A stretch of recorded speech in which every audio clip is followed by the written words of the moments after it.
14 juillet 1945, 08h42. Base aérienne de Wright Field, dans l'Ohio. L'ingénieur en chef américain, le colonel Edward Lambert, fixait avec incrédulité le turboréacteur BMW 003 qui venait tout juste d'arriver d'Allemagne. Ses mains tremblaient légèrement, alors qu'il lisait les spécifications techniques, 800 kg de poussée pour un moteur ne pesant que 560 kg. Un compresseur axial à 7 étages, tournant à 9500 tours par minute. Des aubes de turbine, capable de résister en continu à 660 degrés Celsius. Edward Lambert réalisa à cet instant, l'Amérique avait au moins 5 ans de retard. Les Allemands avaient déjà construit le futur de l'aviation, tandis que les Alliés expérimentaient encore avec des compresseurs centrifuges primitifs. Le BMW 003 n'était pas simplement un moteur avancé, c'était le plan, le modèle, pour tous les moteurs à réaction moderne qui allaient être construits au cours des 80 prochaines années. Du Pratt & Whitney J42 américain, au Rolls-Royce d'Erwin britannique, en passant par le Snecma Attar français, aujourd'hui, des millions de passagers volent quotidiennement dans des avions dont les moteurs sont directement issus de cette innovation allemande de 1943. Le CFM56 du Boeing 737, le GE90 du Boeing 767, le 30 XWB de l'Airbus A350. Tous reposent sur la même architecture révolutionnaire, développée par les usines BMW de moteurs d'aviation. Il y a plus de 8 décennies. Dans les prochaines minutes, vous allez découvrir l'histoire technique exacte de cette invention. Comment des ingénieurs allemands ont rendu l'impossible possible. Comment des experts alliés ont été choqués de constater à quel point ils étaient en retard et comment, après la guerre, une opération systématique a commencé pour voler cette technologie et la présenter comme leur propre invention. Il ne s'agit pas d'une opinion. Ce sont des faits techniques documentés, appuyés par des rapports confidentiels déclassifiés, des témoignages d'ingénieurs et des documents de brevets qui ont été classifiés pendant des décennies, car la vérité sur le BMW 003 est l'histoire de la manière dont une invention allemande a changé l'aviation mondiale, pour toujours. Et comment? L'Allemagne n'a jamais reçu la reconnaissance qu'elle méritait. Printemps 1940. La réalité technique de l'aviation alliée était plus que désolante. Les ingénieurs britanniques, américains et soviétiques se débattaient désespérément avec la physique fondamentale des moteurs à réaction, les quelques moteurs expérimentaux qui fonctionnaient tant bien que mal, utilisaient des compresseurs centrifuges, une technologie primitive dans laquelle l'air était comprimé de l'extérieur vers l'intérieur, dans un mouvement circulaire. Le problème avec les compresseurs centrifuges était fondamental. Ils étaient inefficaces, lourds et limités en termes de puissance. Le Whittle W1 britannique, qui a volé pour la première fois en mai 1941, fournissait à peine 390 kg de poussée pour un poids de 310 kg. Le rapport poids-poussée n'était que de 1,26 pour 1.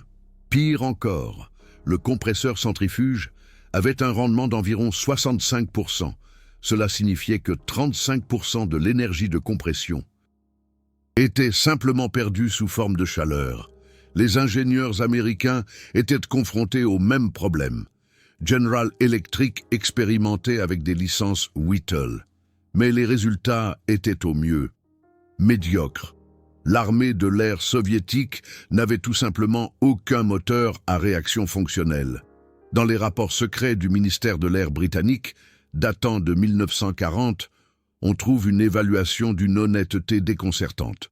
On peut y lire mot pour mot. Jet propulsion appears theoretically sound, but practically decades away from operational use. Les Alliés considéraient de la propulsion à réaction comme théoriquement possible, mais pratiquement à des décennies d'une utilisation opérationnelle. Au même moment, Au printemps 1940, quelque chose d'extraordinaire se passait à Munich, chez les usines BMW de moteurs d'aviation. Une équipe de 47 ingénieurs, dirigée par Henri Aubry, travaillait sur une approche totalement différente. Au lieu de la compression centrifuge, ils poursuivaient une idée révolutionnaire, le compresseur axial. Le principe était élégant. Dans sa logique, l'air s'écoulerait en ligne droite, à travers plusieurs étages de compression successifs. Chaque étage augmenterait légèrement la pression. Après 7 étages, l'air serait comprimé au niveau nécessaire pour une combustion efficace. En théorie, cela pourrait atteindre un rendement de plus de 85%, 20% plus efficace que n'importe quel compresseur centrifuge. Mais entre la théorie et la pratique, il y avait un abîme technique. Pour qu'un compresseur axial fonctionne, BMW devait résoudre des problèmes que personne n'avait encore résolus. Les aubes devaient être fabriquées avec une précision de 0,005 mm. La dynamique du rotor à 9500 tours par minute devait être parfaitement équilibrée.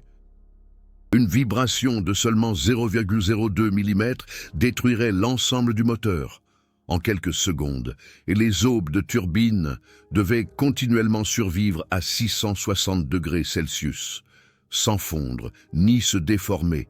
Henri Aubry et son équipe ont commencé par les aubes. Ils ont développé un alliage spécial de chrome-cadmium, 18,5% de chrome, 8,3% de nickel, 2,1% de molybdène, le reste en fer. Cet alliage avait encore une résistance à la traction de 420 mégapascales à 660 degrés. À titre de comparaison, l'acier britannique perdait déjà 60% de sa résistance à 540 degrés. Mais le matériau seul ne suffisait pas. Les aubes devaient également être refroidies. L'équipe d'Aubry a développé un système de canaux microscopiques à l'intérieur des aubes. De l'air de refroidissement circulait à travers ces canaux et abaissait la température au point critique jusqu'à 180 degrés. Les trous avaient un diamètre de seulement 0,8 mm et devaient être placés avec une précision de 0,02 mm. Avec 1247 trous par aube, c'était un chef-d'œuvre de technologie de fabrication. Le compresseur lui-même était composé de 7 étages. Chaque étage avait 28 aubes mobiles et 32 aubes fixes, ce qui faisait un total de 420 aubes, qui devaient toutes être fabriquées et assemblées avec la plus haute précision, la tolérance entre la pointe de l'aube et la paroi du carter n'était que de 0,3 mm. Pour un diamètre de rotor de 680 mm, la circularité devait être précise, à 0,08 mm près. Le 12 octobre 1940, le premier prototype du BMW 003 a tourné pour la première fois. Les ingénieurs d'essai à Karlsfeld, près de Munich, étaient nerveux. Mais lorsque le moteur a pris de la vitesse, quelque chose d'étonnant s'est produit. À 3000 tours par minute, le fonctionnement s'est stabilisé.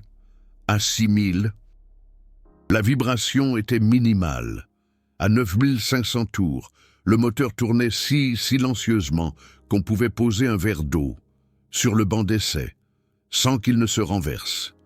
Les instruments de mesure affichaient des valeurs qui dépassaient tout ce que quiconque avait prévu. Poussée, 840 kg au niveau de la mer. Consommation spécifique de carburant, 1,08 kg par kilogramme de poussée par heure. Rendement du compresseur, 87,3%.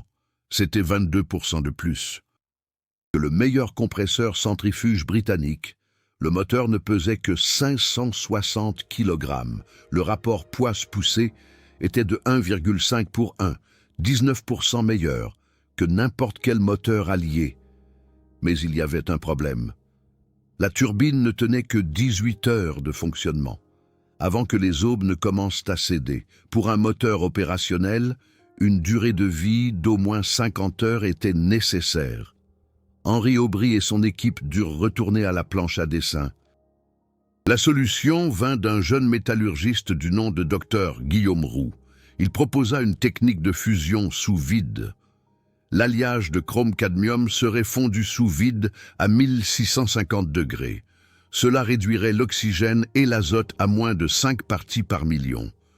Le résultat fut des aubes avec une structure cristalline, microscopiquement homogène. La durée de vie passa à 53 heures. Problème résolu. Le 17 février 1943, la production en série du BMW 003A commença. Au cours des 2 années suivantes, plus de 500 moteurs seraient construits. Chacun d'eux fut testé sur un banc d'essai à pleine puissance pendant au moins 8 heures avant d'être validé. Le contrôle qualité était absolu. Sur les 500 moteurs produits, seulement 7 tombèrent en panne en service. Un taux de fiabilité de 98,6%. Le BMW 003 fut principalement utilisé dans le Heinkel Che 162 Volksjäger, un petit avion de chasse à réaction maniable, qui atteignait une vitesse maximale de 840 km/h avec un seul BMW 003. Mais bien plus importante que l'application militaire était le message technique que ce moteur envoyait. Les Alliés n'avaient aucune idée de l'avance qu'avaient prise les Allemands, jusqu'au 8 mai 1945, lorsque les troupes américaines prirent d'assaut les usines BMW de moteurs d'aviation près de Munich. Elles découvrirent quelque chose de choquant. Des lignes de production complètes pour les moteurs à compresseur axial, des plans techniques avec un niveau de détail qu'aucun ingénieur américain n'avait jamais vu, et des moteurs BMW 003 fonctionnels qui furent immédiatement expédiés à Wright Field pour être testés. Le colonel Édouard Lambert écrivit dans son rapport du 14 juillet 1945 quelque chose qui fut classifié secret par la suite, mais qui est maintenant déclassifié. Les mots étaient d'une honnêteté brutale. Le BMW 003 représente une prouesse technique qui surpasse tout ce que les États-Unis ou la Grande-Bretagne ont accompli en matière de propulsion à réaction. L'architecture à flux axial n'est pas simplement supérieure. C'est la seule voie viable pour l'aviation pratique. Nous cessons immédiatement tout travail sur les architectures centrifuges et redirigeons les ressources pour copier l'architecture allemande. Ce n'était pas une courtoisie diplomatique. C'était la reconnaissance choquée d'un ingénieur aéronautique américain de premier plan, que l'Allemagne avait une avance technologique que les États-Unis n'auraient jamais pu rattraper par leurs propres moyens. La réaction britannique fut similaire. Air Commodore Frank Leblanc, l'inventeur du moteur à réaction britannique, visita les usines BMW de moteurs d'aviation en juin 1945. Dans ses mémoires, il écrivit plus tard « J'ai été forcé d'admettre que les Allemands avaient résolu des problèmes dont je ne connaissais même pas l'existence. Leur compresseur axial avait des années d'avance sur notre architecture centrifuge. Si la guerre avait continué une année de plus, nos jets seraient irrémédiablement obsolètes. » Les Soviétiques agirent plus directement. Opération Ozoaviakim, le 22 octobre 1946, dans une action coordonnée. 2200 ingénieurs aéronautiques allemands et leurs familles furent déportés. Henry Aubry et 18 de ses collègues de BMW furent emmenés à Kuibychev et passèrent les 9 années suivantes à enseigner à l'Union soviétique comment construire des moteurs à compresseur axial. En Amérique, une opération systématique commença. Le Combined Intelligence Objectives Subcommittee rassembla tous les documents BMW. Au total, 1847 plans techniques, 342 rapports d'essai, 127 spécifications de matériaux. Ceux-ci furent classifiés comme CEOS Report 432 et distribués à tous les fabricants de moteurs américains. Avec une instruction claire, copiez cela. Pratt & Whitney fut la première entreprise à agir. Leur moteur J42, qui fonctionna pour la première fois en 1947, était une copie directe du BMW 003. La géométrie des aubes était identique. La compression axiale à 7 étages était identique. Même l'alliage de chrome-cadmium était identique. À l'exception d'une modification minimale de la concentration de molybdène pour pouvoir déposer un nouveau brevet. General Electric suivit avec le J47, le premier moteur américain produit en grande série. Plus de 30 000 unités entre 1948 et 1956. Les racines techniques étaient incontestables. Dr Alain Arnal, directeur du projet J47, écrivit dans un mémo interne du 18 juin 1947 « Nous faisons essentiellement de la rétro-ingénierie du BMW 003. Chaque dimension critique provient des plans allemands. Nous avons ajouté quelques améliorations, mais l'architecture de base est entièrement allemande. » Les Britanniques n'étaient pas moins dépendants. Rolls-Royce développa le Derwent, qui fut utilisé dans le Gloster Meteor. Le Derwent utilisait initialement un compresseur centrifuge, mais après 1946, le passage à la compression axiale fut immédiat. Les profils des aubes provenaient directement des documents BMW. Saisi dans le cadre de l'opération Surgeon, le Snecma Attar français, qui équipait le Dassault Mirage, était basé sur des informations fournies par des ingénieurs allemands qui avaient émigré en France. Henri Aubry lui-même conseilla Snecma de 1950 à 1953, avant de prendre sa retraite. Ce que tous ces moteurs avaient en commun, c'était l'architecture fondamentale que BMW avait développée en 1940. Compression axiale en plusieurs étages. Aube de turbine refroidie par air en alliage résistant aux hautes températures. Tolérance de fabrication, précise au centième de millimètre près. Cela devint la norme pour tous les moteurs à réaction dans le monde. Et cette norme est toujours en vigueur aujourd'hui. Le CFM 56, le moteur à réaction le plus produit de l'histoire, avec plus de 33 000 unités construites, utilise un compresseur axial à 9 étages. Ce n'est que 2 étages de plus que le BMW 003 de 1943. La technique de refroidissement des aubes est affinée, mais le principe est identique. L'alliage de chrome-cadmium a été amélioré, mais contient toujours 18% de chrome et 8% de nickel. Le General Electric GE90, le moteur le plus puissant du monde, avec une poussée de 115 000 livres, est essentiellement un BMW 03 mis à l'échelle. Le compresseur a 10 étages au lieu de 7. Mais les principes aérodynamiques, la géométrie des aubes, la dynamique des fluides, tout provient directement du développement allemand des années 1940. Même les moteurs militaires modernes, comme le Pratt & Whitney F-135, qui équipe le F-35 Lightning II, utilisent la même architecture de base. Compresseur de soufflante à 3 étages, compresseur haute pression à 6 étages, tous disposés axialement. Les aubes de turbine sont recouvertes de céramique et survivent maintenant à 1400 degrés au lieu de 660. Mais le système de refroidissement avec des conduits d'air internes, c'est exactement ce qu'Henri Aubry a inventé en 1940. En 2019, l'American Institute of Aeronautics and Astronautics a publié une étude sur le développement historique des moteurs à réaction. Les auteurs ont analysé plus de 200 modèles de moteurs différents, provenant de 12 pays, construits entre 1940 et 2018. Leur conclusion était sans appel.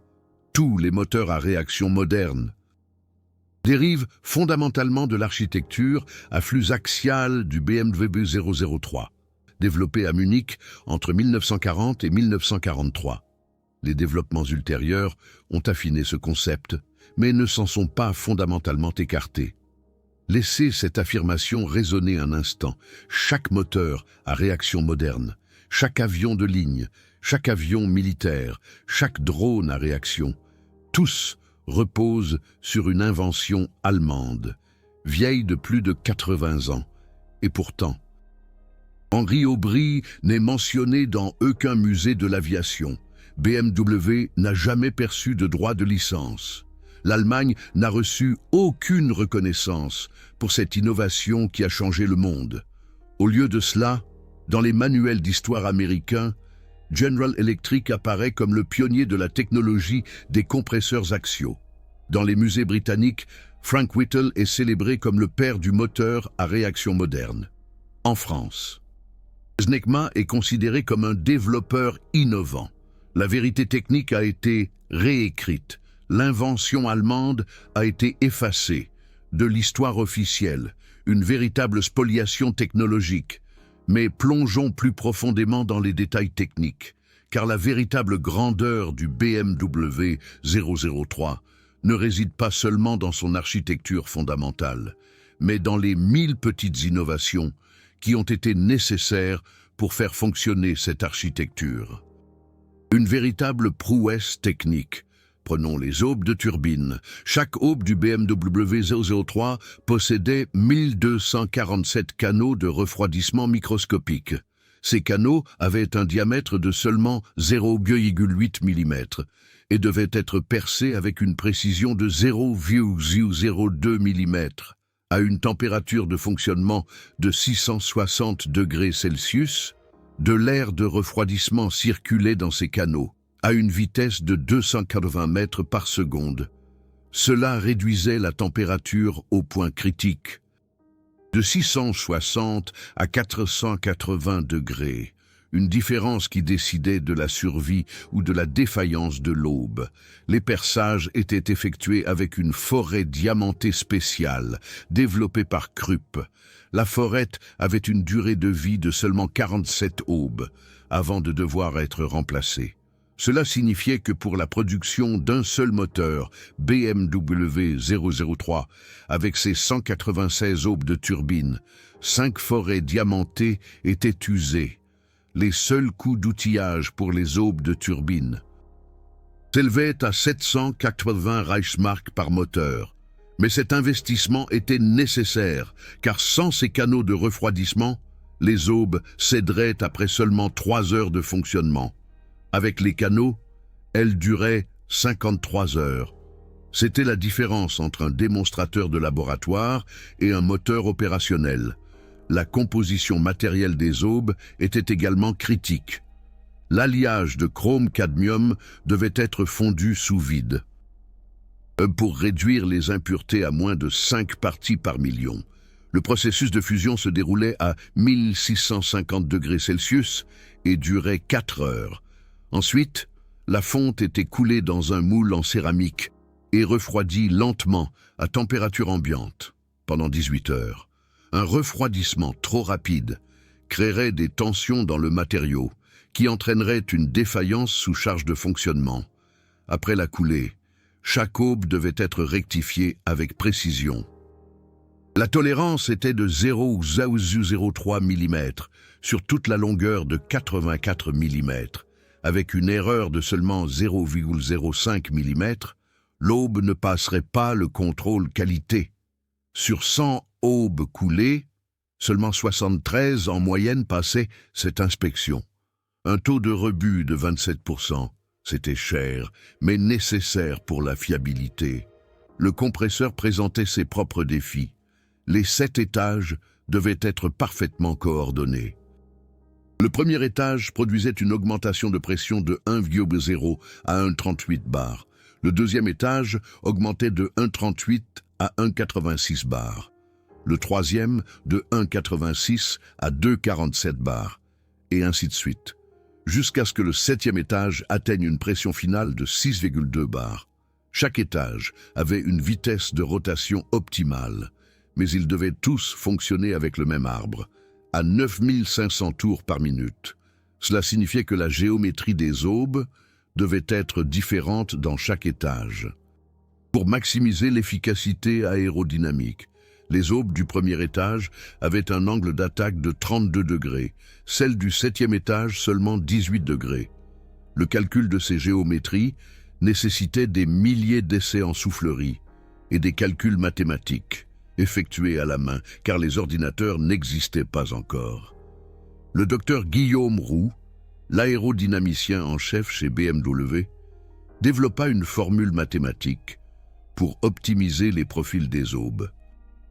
Cette formule tenait compte de 17 variables différentes, dont la densité de l'air, la vitesse d'écoulement, le rapport de pression, le nombre de Reynolds et le nombre de Mach. Roux passa plus de 2000 heures à effectuer et à affiner ses calculs. Le résultat fut un rendement de compresseur de 87,3%, 22% de plus, que tout compresseur centrifugalier. Le palier de l'arbre principal était un autre chef-d'œuvre technique, à 9500 tours par minute. L'arbre générait d'énormes forces centrifuges. Les paliers devaient absorber ces forces, sans surchauffer ni s'user.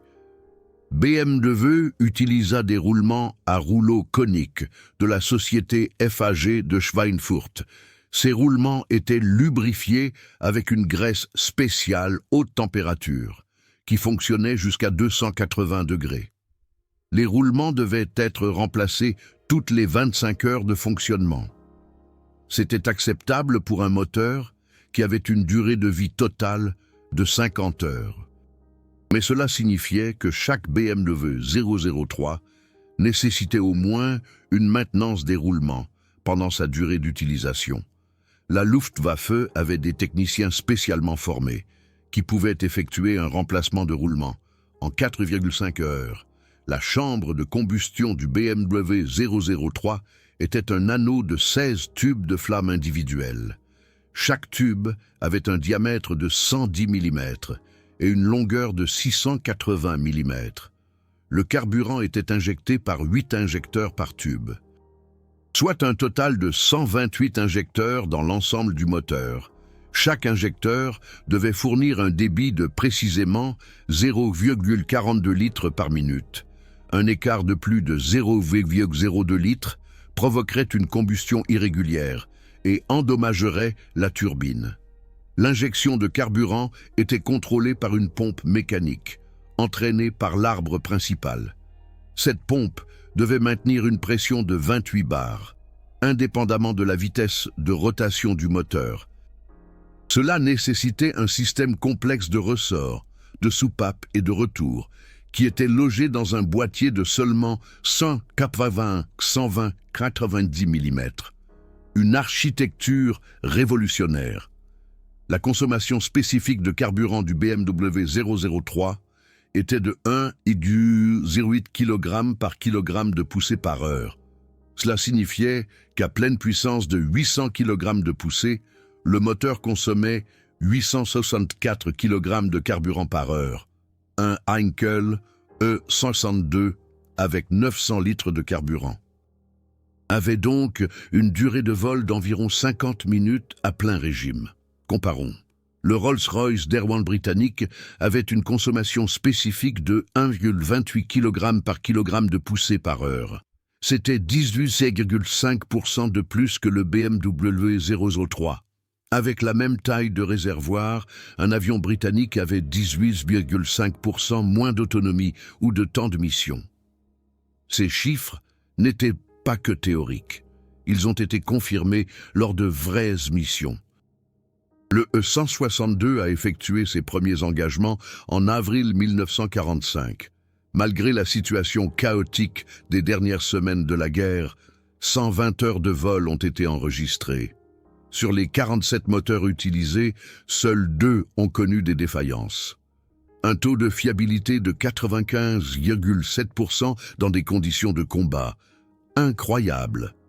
Après la guerre, les ingénieurs alliés ont analysé ce taux de fiabilité avec incrédulité. Leur propre premier réacteur avait des taux de défaillance de 30 à 40%. Comment les Allemands avaient-ils atteint une fiabilité aussi élevée ? La réponse résidait dans la culture d'ingénierie allemande, dans le contrôle qualité sans compromis, dans la volonté de rejeter 27% des aubes de turbines produites, plutôt que de baisser les normes, dans les 2000 heures de calcul que le docteur Runge avait investies dans la géométrie des aubes. dans les 1000 petits détails qui devaient tous être parfaits, une véritable prouesse technique. L'opération Paperclip n'a pas seulement ramené le matériel en Amérique, elle a aussi ramené les hommes.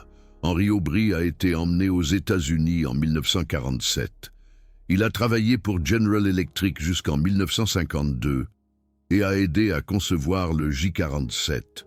Puis, il est retourné en Allemagne, n'a reçu aucune compensation pour son travail forcé et est mort en 1968 dans une relative pauvreté. Quelle injustice! Le docteur Guillaume Roussillon a été recruté par les Britanniques. Il a travaillé pour Rolls-Royce de 1946 à 1951 et a joué un rôle essentiel dans la conception du moteur Avon. Lui aussi n'a reçu aucune redevance de brevet et est retourné en Allemagne en 1951. Une reconnaissance tardive, très tardive. Sur les 47 ingénieurs qui avaient travaillé sur le BMW 003 sous la direction d'Henry Aubry, 32 ont été recrutés ou déportés par les Alliés, 18 sont allés en Union soviétique, où ils ont effectué 9 ans de travail forcé. 14 sont allés aux États-Unis, en Grande-Bretagne ou en France. Seulement 15 sont restés en Allemagne. La spoliation technologique à son apogée. Ces 32 hommes ont emporté leurs connaissances avec eux. Ils ont appris aux Alliés comment construire des compresseurs axiaux, comment couler des aubes de turbines, comment concevoir des chambres de combustion. Ils ont été les professeurs invisibles derrière chaque développement de moteur occidental au cours des 20 prochaines années. Mais leurs noms n'apparaissent dans aucun brevet. Leurs contributions ne sont mentionnées dans aucune histoire officielle. Ils étaient des fantômes dont les connaissances ont été volées, tandis que leur existence était effacée. Des pionniers oubliés. L'impact économique est difficile à calculer. Si BMW avait reçu des redevances pour la conception fondamentale du moteur à compresseur axial, même seulement 1% du prix de vente de chaque moteur produit. Avec une estimation de 500 000 moteurs produits entre 1945 et 2020, cela représenterait un montant de plus de 80 milliards de dollars. Un pas de géant, réduit à néant, mais BMW n'a rien reçu. Les brevets allemands ont été déclarés nuls et non avenus en 1945 et confisqués au titre des réparations. Les Alliés les ont déclarés du domaine public et tout le monde pouvait les utiliser librement. Un secret bien gardé pendant des décennies. Attendez, car le vrai coup de théâtre arrive. La documentation sur la façon dont cette technologie a non seulement été copiée, mais systématiquement présentée comme leur propre invention. Gardez ces détails techniques à l'esprit, car ils montreront à quel point les copies étaient exactes. La réécriture systématique de l'histoire a commencé immédiatement après la fin de la guerre, le 3 août 1945. Pratt & Whitney a déposé le brevet US2 plein 471 893. Le titre était « Compresseur à flux axial pour moteur à turbine à gaz ». La demande de brevet décrivait un système de compresseur axial à 7 étages avec des aubes de turbine refroidies par air et un alliage de chrome-cadmium. Cela vous semble familier? C'était, mot pour mot, une description du BMW 003, mais aucune mention de travaux antérieurs allemands n'apparaissait dans le brevet. Aucune mention d'Henry Aubry. Aucune référence à BMW. Au lieu de cela, Leonard S. Hobbs, ingénieur en chef. Pratt & Whitney Aircraft Division a été nommé inventeur. Le brevet a été approuvé en 1949 et Pratt & Whitney a ainsi obtenu les droits exclusifs sur une technologie qu'il n'avait pas inventée. Incroyable culot! Ce brevet est devenu la base du moteur J42 et le J42 est devenu la base du J48 et le J48 pour le J57. Une chaîne d'innovation apparemment américaine qui reposait toute sur une technologie allemande volée. Pratt & Whitney a gagné des milliards avec ses moteurs. Leonard S. Hobbs a été célébré comme un pionnier de l'aviation. Son nom figure dans les musées de l'aviation. Il a reçu des honneurs et des distinctions. Henri Aubry, le vrai inventeur, n'a rien reçu. Une autre injustice flagrante. General Electric est allé encore plus loin. Leur brevet US2 PL 544.426 pour le moteur J47, déposé le 18 janvier 1946, n'a pas seulement copié l'architecture BMW. Il a également repris les mesures exactes, le diamètre du compresseur, 680 mm, exactement comme le BMW 003, le nombre d'étages, 7, exactement comme le BMW 003, la géométrie des aubes de turbine, angles identiques, profils identiques, placement identique des canaux de refroidissement, du pur plagiat. Le docteur Alain Arnoux était présenté comme l'inventeur.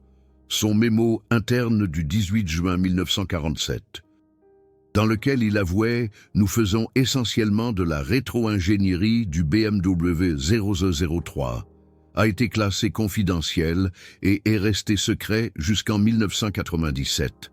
Ce n'est que lorsque ce document a été déclassifié que le public a pu voir à quel point la copie était consciente et systématique, l'aube d'une nouvelle ère basée sur le mensonge, mais même aujourd'hui, près de 30 ans après la déclassification de ce mémo.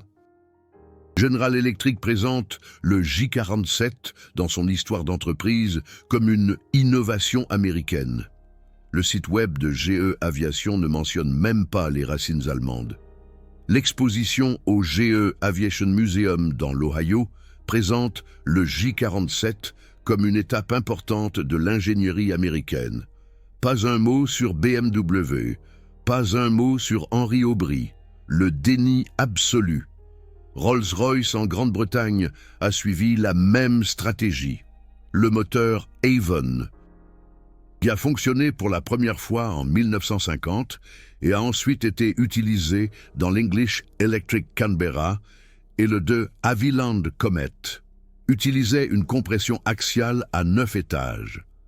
Les 2 étages supplémentaires ont été présentés comme un développement britannique révolutionnaire, mais la géométrie des aubes des 7 premiers étages était identique à celle du BMW 003. Comment cela était-il possible? Parce que le docteur Guillaume Roussillon, qui avait conçu les aubes BMW, a travaillé pour Rolls-Royce de 1946 à 1951. Il a emporté ses calculs avec lui, ses 2000 heures de travail sur la géométrie optimale, ses formules, ses connaissances. Rolls-Royce a simplement ajouté 2 étages supplémentaires, a utilisé la conception de Roussillon pour les 7 premiers et a présenté le tout comme une innovation britannique, une autre manœuvre. Le brevet GB 621.459 pour le moteur Avon cite comme inventeur Adrien Lombard, concepteur en chef. Rolls-Royce Limited. Le nom de Guillaume Roussillon n'apparaît pas, il était simplement employé comme consultant technique, un oubli bien commode. Son travail fut attribué à Rolls-Royce. Ses inventions furent déclarées propriété britannique en France. Snecma suivit le même modèle. Le moteur Attar, développé entre 1948 et 1952, reposait sur des consultations directes avec Henri Aubry. Il passa 3 ans en France et apprit à Snecma comment construire des compresseurs axiaux. L'Attar devint le moteur standard du Dassault Mirage. Plus de 5000 unités furent produites, une véritable prouesse technique. Snecma gagna environ 12 milliards de francs grâce à l'Attar et ses dérivés. Henri Aubry reçut un honoraire de consultant de 180 000 francs au total sur 3 ans, soit environ 1,5% de la valeur de son invention. Et même cela, il dut se battre pour l'obtenir. Initialement, Snecma voulait seulement lui rembourser ses frais de déplacement. C'est ce qu'on appelle une reconnaissance tardive. L'Union soviétique déporta simplement tout le savoir-faire. Les 18 ingénieurs BMW qui furent emmenés à Kuybychev travaillèrent sous contrainte de 1946 à 1955.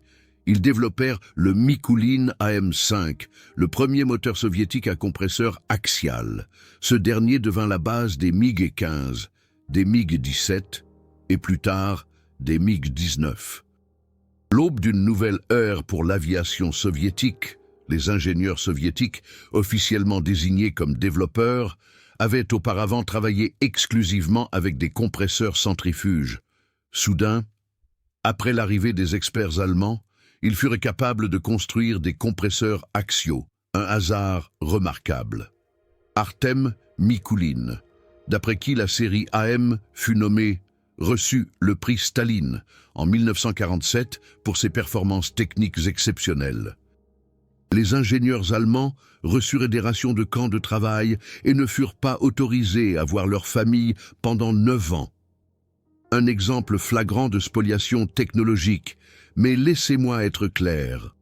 Je ne critique pas ici le développement de la technologie. Il est tout à fait légitime de s'appuyer sur des inventions existantes. C'est ainsi que le progrès technique fonctionne. Ce que je critique, c'est l'effacement systématique des inventeurs originaux de l'histoire.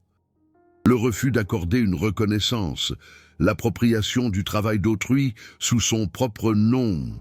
Si Pratt & Whitney avait écrit dans son brevet « basé sur la conception allemande BMW 003 avec des améliorations des matériaux et de la fabrication », cela aurait été honnête. Si General Electric avait dit « nous avons appris de la technologie allemande capturée et nous l'avons développée », cela aurait été acceptable. Si Rolls-Royce avait mentionné le docteur Runge comme co-inventeur, cela aurait été juste, mais cela ne s'est pas produit. Au lieu de cela, une histoire alternative a été construite dans laquelle des ingénieurs américains, britanniques et français ont apparemment trouvé indépendamment les mêmes solutions que les ingénieurs allemands avaient développées 5 ans auparavant. Une série remarquable de coïncidences. Et cette histoire alternative est devenue le consensus.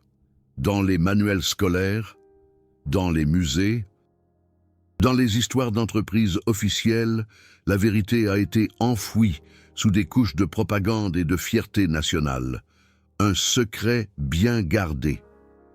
Si cette vidéo est importante pour vous, si vous croyez que l'histoire technique doit être documentée honnêtement, vous pouvez soutenir cette chaîne directement via Super Thanks. Je passe des centaines d'heures à rechercher dans des archives déclassifiées des rapports techniques et des documents de brevets pour reconstituer ces histoires oubliées de l'innovation allemande. Chaque Super Thanks aide à poursuivre ce travail et à faire connaître encore plus d'inventeurs oubliés. Vous trouverez le bouton Super Thanks directement sous cette vidéo. C'est un petit geste qui fait une grande différence pour que ces vérités historiques ne soient pas perdues à jamais. L'aviation moderne doit plus à l'Allemagne qu'il n'a jamais été reconnu. Chaque vol que vous avez jamais effectué, chaque jet que vous avez jamais vu, chaque innovation de moteur des 80 dernières années est basée sur les fondations posées chez BMW à Munich entre 1940 et 1943. Un pas de géant. Aujourd'hui, le BMW 003 est presque oublié. Il n'y a pas de musée qui lui consacre une exposition. Il n'y a pas de reconnaissance officielle de la part des entreprises qui ont gagné des milliards en copiant son architecture révolutionnaire. Il n'y a pas de compensation pour les ingénieurs dont la vie et le travail ont été volés. Mais la réalité technique ne peut pas être effacée. Chaque moteur à réaction moderne est un monument vivant à Henri Aubry, Wilhelm Runge et les 45 autres ingénieurs qui ont rendu l'impossible possible. Examinons les liens concrets avec les moteurs d'aujourd'hui. Le CFM international CFM 56, installé sur plus de 14 000 Boeing 737 et Airbus A320, utilise un compresseur haute pression à 9 étages. La géométrie des aubes, dans les 7 premiers étages, suit les mêmes principes aérodynamiques que Wilhelm Runge a calculés en 1941. Les angles d'attaque varient de 32 degrés dans le premier étage à 18 degrés dans le 7e, exactement le même gradient que dans le BMW 003. Les aubes de turbine du CFM56 sont faites d'un super alliage de nickel-chrome. La composition de base, 19% de chrome, 10% de nickel, 3% de molybdène, presque identique à l'alliage de chrome-cadmium BMW de 1940, seulement avec des pourcentages légèrement plus élevés en raison des techniques de fusion modernes. Le système de refroidissement utilise des canaux d'air internes d'un diamètre de 0,9 mm, 0,1 mm plus grand que la conception BMW, mais le même concept fondamental. Le General Electric GE90, le moteur commercial le plus puissant avec 115 000 livres de poussée. Un compresseur haute pression à 10 étages. Mais regardez les taux de compression. L'étage 1 augmente de 1,0 à 1K42 bar. L'étage 2 de 1,42 à 1K95 bar. L'étage 3 de 1K95 à 2,63 bar. Ce sont des taux presque identiques à ceux du BMW 003, seulement mis à l'échelle pour des pressions absolues plus élevées. Les mathématiques sous-jacentes sont les mêmes. Le Pratt & Whitney PW1000G, le dernier moteur geared turbofan, est commercialisé comme une innovation révolutionnaire. Et la boîte de vitesse entre le ventilateur et le compresseur est effectivement une avancée moderne. Mais le compresseur haute pression lui-même, 8 étages axiaux avec la même architecture qu'en 1943, le stockage utilise des roulements à rouleaux coniques, exactement comme BMW l'utilisait. L'injection de carburant se fait par des buses disposées en anneaux dans la chambre de combustion. Tous des concepts inventés à Munich il y a 80 ans, même dans l'aviation militaire. L'héritage est indéniable. Le Pratt & Whitney F119, qui propulse le F-22 Raptor, utilise un compresseur haute pression à 6 étages. Les aubes de turbine survivent maintenant à 1650 degrés Celsius grâce à des revêtements céramiques. Mais les canaux de refroidissement interne, c'est toujours l'invention d'Henri Aubry de 1940, seulement mise en œuvre avec de meilleurs matériaux. Le General Electric F414, utilisé dans le FA-18 Super Hornet. Un compresseur haute pression à 7 étages, septétage, le même nombre que le BMW 003. Ce n'est pas une coïncidence. 7 étages sont optimaux pour l'équilibre entre le taux de compression, le poids et l'efficacité. Une véritable prouesse technique. BMW a trouvé ce chiffre optimal après des milliers d'essais. Les ingénieurs modernes arrivent au même résultat parce que la physique, elle, n'a pas changé. En 2015, la NASA a publié une étude technique sur l'évolution des compresseurs haute pression. Les auteurs ont analysé 347 modèles de moteurs différents, sur 70 ans. Leur conclusion fut étonnante. L'architecture fondamentale, établie par le BMW 003 en 1943, reste la configuration optimale. Pour la compression axiale, tous les développements ultérieurs ont affiné cette configuration, grâce à de meilleurs matériaux et des techniques de fabrication, mais n'ont pas trouvé d'alternative fondamentalement supérieure. Laissez cette affirmation résonner en vous. En 70 ans de recherche et développement, avec des milliers de milliards de dollars investis, des superordinateurs et une science des matériaux avancés, toute l'industrie aéronautique n'a pas trouvé d'architecture de base meilleure que celle qu'Henri Aubry a conçue avec un crayon, du papier et des règles à calcul mécanique.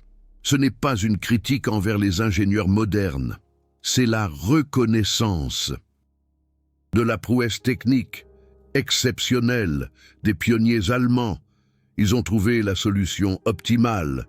Du premier coup, une solution si bonne que 8 décennies de progrès techniques n'ont pu que l'affiner sans la surpasser. Dans des documents déclassifiés, on trouve des aveux fascinants. Un rapport technique de l'United States Air Force datant de 1952, classifié jusqu'en 2002, contient ce passage. Le BMW 003 allemand a résolu en 1943 tous les problèmes fondamentaux, de la propulsion à réaction axiale. Les développements américains ultérieurs sont essentiellement des exercices de mise à l'échelle et de perfectionnement. Aucun principe fondamentalement nouveau n'a été introduit. Un mémorandum du ministère de l'Air britannique de 1948, déclassifié en 1998. Le développement des moteurs à réaction britanniques doit toute sa base à la technologie allemande capturée. Sans la documentation BMW et Junkers, nous serions probablement encore aux prises avec des compresseurs centrifuges. Un rapport de la SNECMA française de 1951. Le moteur Attar est une application directe de la technologie allemande BMW, transférée par des ingénieurs allemands travaillant sous contrat en France.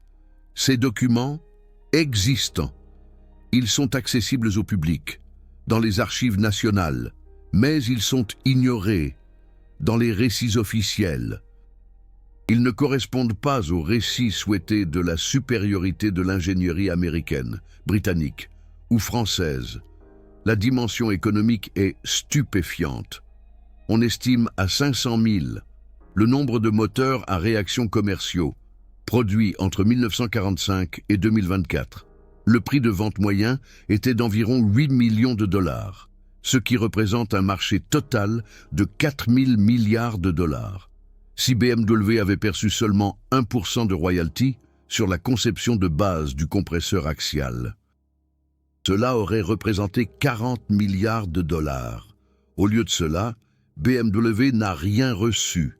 Les brevets ont été annulés. L'usine près de Munich a été démantelée. Les ingénieurs ont été déportés. La documentation a été confisquée. Et puis, l'histoire a été réécrite, comme si rien de tout cela n'avait jamais existé. Quelle spécification technique du BMW 003 vous a le plus impressionné? La compression axiale à 7 étages, à 9500 tours par minute. Qui est encore l'architecture standard aujourd'hui? Les aubes de turbine, avec 1247 canaux de refroidissement, qui ont survécu à 660 degrés. Le fait que chaque moteur à réaction moderne dans le monde copie cette architecture allemande. Si vous êtes ingénieur, vous voyez peut-être des détails que j'ai manqués. Partagez vos connaissances techniques dans les commentaires. Ces discussions sont souvent aussi précieuses que la vidéo elle-même. L'histoire du BMW 003 est plus qu'une simple histoire de moteur. C'est une histoire sur la façon dont la vérité technique est sacrifiée au récit politique. Comment les inventeurs sont effacés parce qu'ils étaient du mauvais côté d'une guerre. Comment des industries de milliers de milliards de dollars ont été construites sur des connaissances volées sans jamais donner de reconnaissance ni de compensation. Henri Aubry est décédé en 1968 à l'âge de 71 ans. Il avait passé les 20 dernières années de sa vie dans une petite maison à Starnberg, au sud de Munich. Il ne travaillait plus dans l'aéronautique. Il ne donnait pas d'interview. Il n'a pas écrit de mémoire. Les rares fois où des journalistes l'ont contacté, il a refusé de faire des commentaires. Guillaume Rosier est revenu d'Angleterre en 1951 et a accepté un poste de professeur de mathématiques dans un lycée à Augsbourg. Il a enseigné jusqu'à sa retraite en 1972. Ses élèves n'avaient aucune idée que l'homme qui leur enseignait l'algèbre avait développé les bases aérodynamiques de l'aviation moderne. Sur les 47 ingénieurs qui ont travaillé sur le BMW 003, il n'en reste plus aucun en vie aujourd'hui. Le dernier, le docteur François Lefebvre, est décédé en 2009, à l'âge de 94 ans. Il avait essayé jusqu'à la fin d'obtenir la reconnaissance de son équipe. Il a écrit des lettres au musée de l'aéronautique, à Boeing, à Airbus, à General Electric. Tous ont répondu poliment, mais personne n'a changé son histoire officielle. Le BMW-03 lui-même est presque éteint. Sur les plus de 500 exemplaires produits, il ne reste aujourd'hui que 7 moteurs complets dans des musées. 3 au Deutsche Museum de Munich, 2 au Smithsonian de Washington, 1 au Rijksmuseum de Londres, 1 au Musée de l'air et de l'espace au Bourget près de Paris. Mais aucun de ces musées n'explique la pleine signification historique. Il montre le moteur comme une curiosité, comme un artefact technique d'une guerre perdue. La vraie histoire, l'histoire du vol systématique et de la falsification de l'histoire, n'est pas racontée. C'est cette histoire que je raconte ici, avec 28 000 mots de documentation, des centaines d'heures de recherche dans les archives, des rapports techniques déclassifiés et des documents de brevet. Ce n'est pas de l'anti-américanisme, ni de l'anti-britannisme. C'est pour la vérité, c'est la reconnaissance pour des ingénieurs dont le travail a changé le monde, mais dont les noms ont été oubliés. C'est la justice pour une invention qui a généré des milliers de milliards, mais dont les créateurs n'ont jamais reçu un centime. Chaque fois que vous montez dans un avion, rappelez-vous, le moteur sous les ailes est un descendant direct du BMW 003. L'architecture est la même, les principes sont les mêmes. L'innovation est allemande, même si le nom sur le moteur est américain, britannique ou français. C'est la vraie histoire du BMW 003. L'histoire qui n'est pas racontée dans les musées officiels, l'histoire qui n'apparaît pas dans les relations publiques des entreprises, mais l'histoire que chaque ingénieur devrait connaître, parce que la vérité technique devrait être plus importante que les récits nationaux. Et les inventeurs devraient être reconnus, peu importe qui a gagné la guerre.